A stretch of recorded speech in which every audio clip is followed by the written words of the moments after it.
திரு ஐயநாதன், வரி கொடுக்க இந்த பிரச்சனை நிதி கொடுக்க முடியாதுன்னு மத்திய அரசு சொன்னப்ப வரி கொடுக்க முடியாதுன்னு சொல்ல ஒரு நிமிஷம் போதும் அப்படின்னு முதலமைச்சர் சொன்னார். முதல் வரி.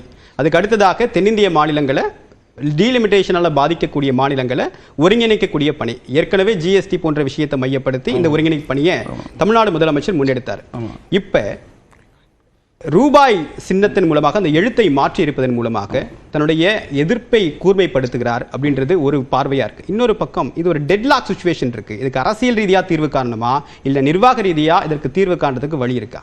இல்ல, நிர்வாக ரீதியா காணவே முடியாதுங்க, அரசியல் ரீதியா தான் காண முடியும். காரணம் என்னன்னா, அவங்க ஒரு பெரும்பான்மையை வச்சுக்கிட்டு இந்த நாட்டினுடைய அரசமைப்பில் இருக்கக்கூடிய மிகப்பெரிய ஓட்டன்னா பெரும்பான்மையை வச்சுக்கிட்டு இந்த அரசமைப்பை எப்படி வேணாலும் பயன்படுத்தலாம் அப்படின்றதுக்கு வேற எதுவுமே வேணாம். எந்த விதமான டேட்டாவும் இல்லாத எக்கனாமிக்கலி வீக்கர் செக்ஷனுக்கு 10% கொடுத்ததே போதும். அது நீதிமன்றம் ஏற்றுக்கிட்டதே வச்சுக்கிட்டோம் அப்படின்னோம்னா இந்த நாட்டில் எல்லாமே நகைப்பிக்கடமாக நடக்குது அப்படின்றது எல்லாருக்குமே தெரியும். நான் என்ன கேட்குறேன்னா, ஒரு தமிழனா தமிழ்நாட்டினுடைய உரிமை, தமிழ்நாட்டினுடைய பெருமை, தமிழ்நாட்டினுடைய பங்கீடு எப்படி பாதிக்கப்படுதுன்றதை மட்டும் பாருங்கள். இது திமுக அதிமுக பிரச்சனை இல்லை, அது தேர்தலில் பார்த்துக்குறோம். நான் என்ன கேட்குறேன் அப்படின்னோம்னா, நாங்கள் இப்போ திரு பாலச்சந்தர் சொன்னார், நான் கர்நாடகம் சேர்ந்து 2 லட்சம் ரூபா கொடுக்குறோம், 2 லட்சம் கோடியை கொடுக்குறோம். ஆனால் எங்களுக்கு என்ன திருப்பி கிடைக்குது? அந்த பகிர்வுக்கு ஒரு சரியான பேசிஸ் எங்கேருந்து வகுத்தீங்க சொல்லுங்கள்.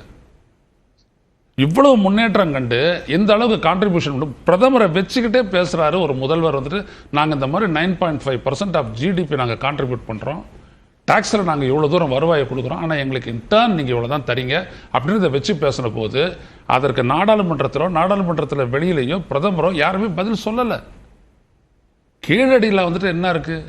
மானுடம். அதுதான் அந்த இது எப்போ தமிழருடைய அந்த நாகரிகத்தினுடைய தோற்றம், அந்த இடம் உனக்கு பெருமையா இல்லையா?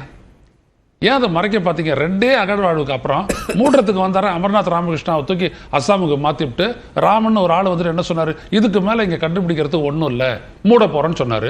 அப்புறம் தமிழக அரசு தானே அதுக்கப்புறம் 5 கட்டம் அகழ்வாய்வு பண்ணி கிட்டத்தட்ட இன்னைக்கு வந்துட்டு 2800 ஆண்டுகளுக்கு முற்பட்டது அப்படின்ற இடம் வந்திருக்குது. அதுக்கப்புறம் தான் இப்போ சொன்ன மாதிரி இரும்பு தொடர்பான இது வந்திருக்குது. இதெல்லாம் ஏன் மறைக்கிறீங்க? அதுக்கு முன்னாடி பார்த்தீங்க அப்படின்னா ஆதிச்சநல்லூர் அகழ்வாராய்ச்சி, நாங்கள் காங்கிரஸையும் ஒன்று விட்டு கொடுத்துட்டு பேசலை, எல்லாரும் தான் சேர்ந்து செய்கிறாங்க. டெல்லியில் இருக்கிறவங்க அகழ்வாய்வில் கண்டுபிடிக்கப்பட்ட எதையுமே வந்துட்டு அறிக்கையே வெளியிடாது இருந்தாங்க.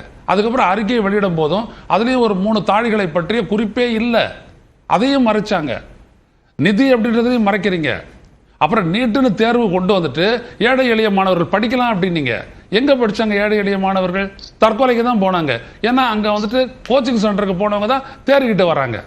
இப்ப பாத்தீங்க அப்படின்னம்னா நேஷனல் எஜுகேஷன் பாலிசின்னு கொண்டாந்துட்டு மறுபடியும் திணிக்கிறீங்க. 3வதுலேயே தேர்வு, 5வதுலேயே தேர்வு, 8வதுலேயே தேர்வு அப்படின்னா என்ன அர்த்தம்? மாணவனை படிக்க வைக்கிறது உங்களுடைய நோக்கமா? கல்வியில இருந்து தூக்கி வெளியில போடுறது நோக்கமா?